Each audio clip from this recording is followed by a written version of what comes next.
La soustraction des nombres entiers. La soustraction veut dire enlever. Voici un exemple de comment soustraire est la même chose que enlever.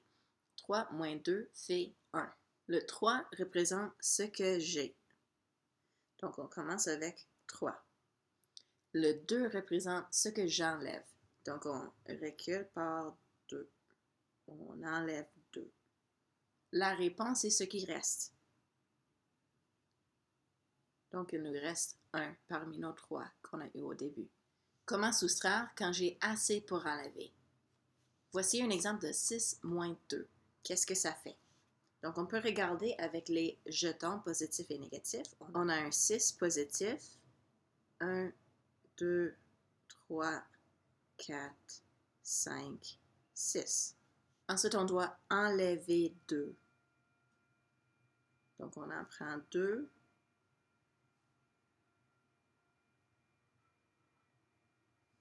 On les enlève. Ce qui reste, c'est la réponse. 4 positifs.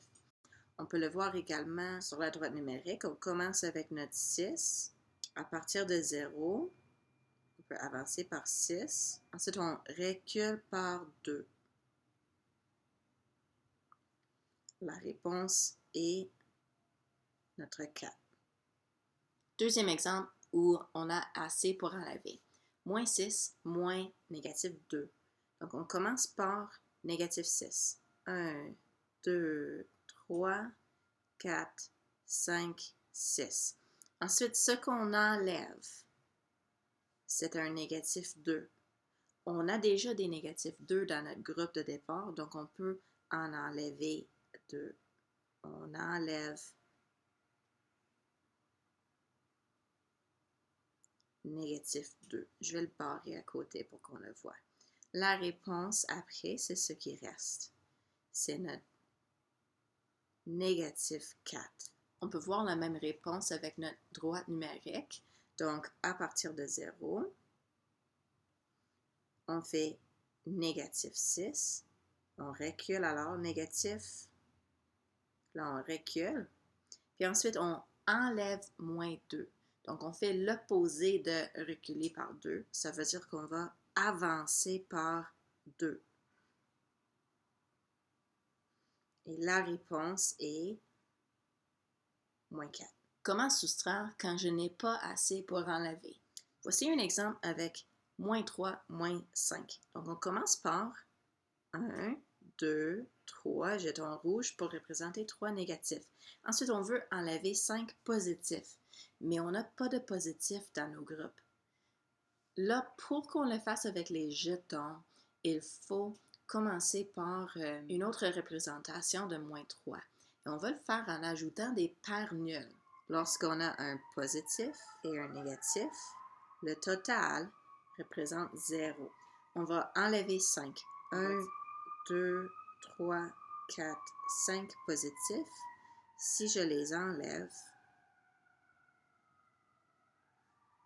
je dis OK, j'ai soustrait, j'ai enlevé mon positif 5.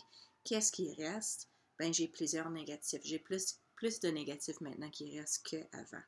On a 1, 2, 3, 4, 5, 6, 7, 8 négatifs.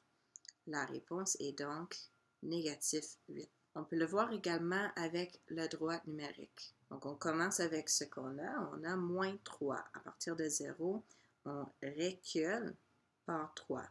Ensuite, on fait moins 5. Pour la soustraction, on fait l'opposé. Donc, d'habitude, positif 5, on avance. Mais on fait l'opposé. On va reculer par un autre 5. 1, 2, 3, 4, 5. La réponse finale, c'est négatif 8. Comment transformer une soustraction en question d'addition?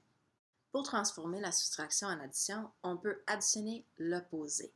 Par exemple, si j'ai négatif 3 moins 5, ce que je peux faire pour le transformer en addition, c'est, je commence encore avec négatif 3 et j'additionne l'opposé de 5. L'opposé de 5, c'est négatif 5. On le voit bien sur le droit numérique. Si on commence par négatif 3 et on additionne un autre négatif 5. 1, 2, 3, 4, 5. La réponse après, c'est négatif 8. Prenons un autre exemple. On a négatif 2 moins négatif 5. Donc ici, on commence par négatif 2, puis on additionne l'opposé de négatif 5 qui est 5 positif. On le voit sur la droite numérique. À partir de 0, on fait négatif 2, on recule par 2, puis ensuite plus 5, ça veut dire qu'on avance par 5. 1, 2, 3, 4, 5. Et la réponse est 3, positif 3.